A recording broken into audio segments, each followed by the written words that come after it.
All right, you need a big pan. I'm going to cut up a bunch of onions. I'm going to set them first in there. And then I'm going to take and I'm going to get my cauliflower and get all the leaves off it. And then we're going to cut it into like steaks. So I'm going to go ahead and slice her up. And then we're going to set it right on top of those onions. It makes it taste delicious with those onions. Now we got to get our broccoli. We're going to cut all the florets off and pull them all apart and just kind of, disperse them judiciously everywhere in your pan. Next, we're going to get our mushrooms. These are portobello. Everything's organic, of course. And last, we're going to put red cabbage all over the top. And this is going to get nice and crisp and tasty. And, of course, we also have to put in some delicious asparagus. You're going to break them in the middle with your hand. And that's it. Now we got to get the spices.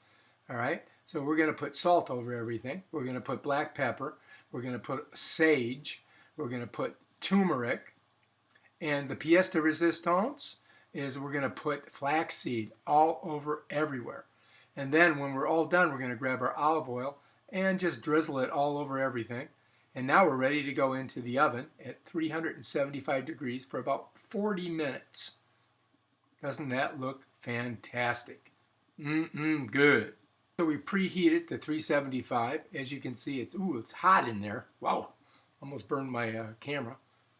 It's good to have one of these super purple gloves. You can just grab hot stuff like this. Woo! 375 degrees, no problem, holding it with one hand. Does that look fantastic? I bet you can't wait to dig into that. I also made some rice pilaf, and we're going to mix that with our delicious grilled vegetables. And that's what it looks like.